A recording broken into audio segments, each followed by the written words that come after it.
ایک تو غصہ ایمان کو خراب کر دینے والی چیز ہے۔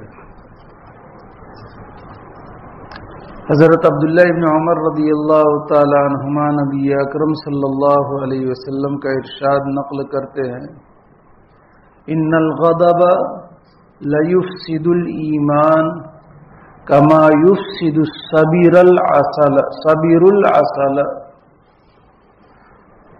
صبیر کہتے ایلوا، یہ ایک قسم کی دوائی کے قبیل سے چیز ہے، اور یہ ہمدرد کی جہاں دوائیں ملتی ہو وہاں پر بھی یہ مل سکتی ہے۔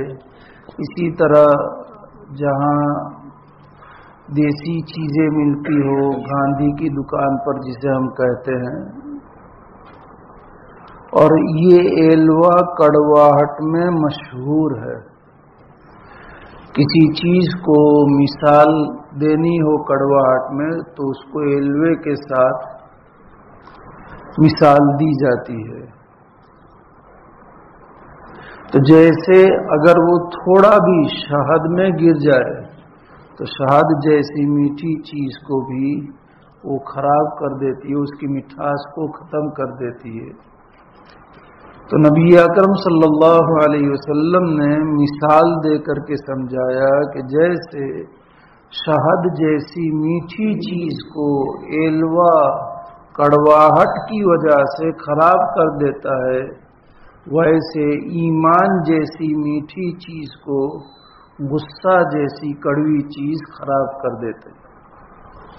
تو غصہ ایمان کو فاسد کرنے والی چیز ہے، اس لیے بھی ہمیں غصے سے بچنے کی تدابیر اختیار کرنی چاہیے۔ غصہ آئے فطری چیز ہے، طبیعی چیز ہے، لیکن اس کو کنٹرول میں رکھنا یہ بھی اسلام کی تعلیم ہے۔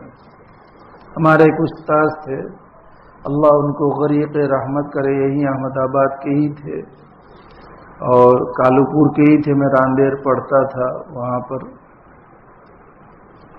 وہ کہتے تھے کہ جسے غصہ نہ آئے وہ انسان نہیں ہے، وہ گدھا ہے۔ یعنی انسانیت کی بنیاد پر غصہ ہے، اللہ تعالیٰ نے طبیعت میں رکھا ہے، لیکن اس کو کنٹرول کرنا یہ بھی آپ علیہ السلام کی بنیادی تعلیمات میں سے ہے۔ اسی لیے روایت میں نبی اکرم صلی اللہ علیہ وسلم نے ارشاد فرمایا کہ جو بندہ غصے پر قدرت کے باوجود غصے کو پی جاتا ہے، اس سے افضل کوئی گھونٹ اللہ کے نزدیک نہیں ہے جو پیا جائے۔ دودھ کا گھونٹ، شربت، کولڈ ڈرنکس، جس طرح کے دنیا میں جیسا جیسا جس کا مزاج، اس کو وہ گھونٹ اچھا لگتا ہے، کسی کو گرم قہوہ اچھا لگتا ہے تو کسی کو ڈرنکس اچھا لگتا ہے، اور کسی کو اور چیز جس کا نام لینا بھی اچھا نہیں ہے وہ اس میں مست رہتے ہیں۔ لیکن سب سے افضل اللہ کے نزدیک بندہ غصے پر قادر ہے کہ وہ غصہ نافذ کرے، لیکن پھر بھی اللہ کی رضا کے لیے اگر وہ غصہ پی جاتا ہے اور اس کو نافذ نہیں کرتا، یہ سب سے افضل گھونٹ ہے۔ اور غصے کو پی جانے پر اور کنٹرول کرنے پر اللہ کی طرف سے آخرت میں عذاب سے محفوظ ہونے کا وعدہ ہے۔ حضرت انس رضی اللہ تعالیٰ عنہ کی روایت ہے، کہتے ہیں میں نے نبی اکرم صلی اللہ علیہ وسلم کو فرماتے ہوئے سنا، من خزن لسانہ ستر اللہ عورتہ، جس نے اپنی زبان کو محفوظ کر لیا اللہ اس کے عیوب کو چھپائیں گے۔ ومن کف غضبہ کف اللہ عنہ عذابہ یوم القیامہ، اور جو اپنے غصے کو روک لے گا تو اللہ کل قیامت کے دن اس سے اپنے عذاب کو روک لے گا۔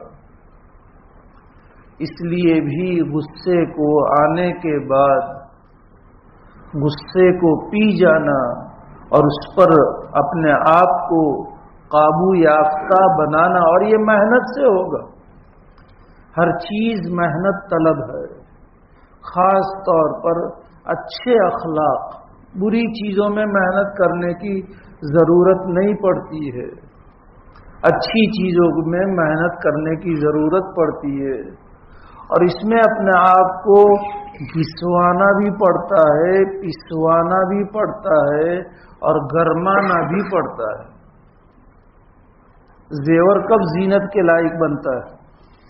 جب آگ پر تپتا ہے۔ گولڈ، سونا اور چاندی یہ زینت کے لائق اس وقت بنتے ہیں جب وہ اپنی پٹائی بھی کرواتے ہیں، جب وہ اپنے آپ کو گرماتے بھی ہیں۔ پہلے آگ میں اس کو تپایا جاتا ہے میل کچیل صاف کرنے کے لیے، پھر سنار اس کو ٹیپتے ہیں اور اچھی خاصی ٹیپنی ہوتی ہے، پھر جا کر کے وہ زینت کے لائق بنتے ہیں۔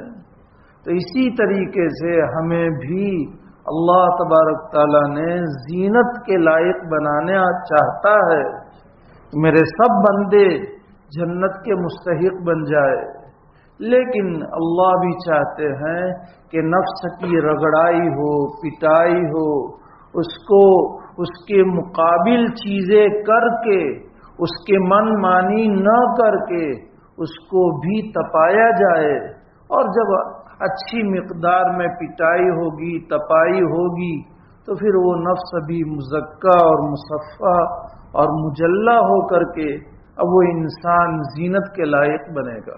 اللہ تعالیٰ اپنے فضل سے ہم سب کو نصیب فرما دے۔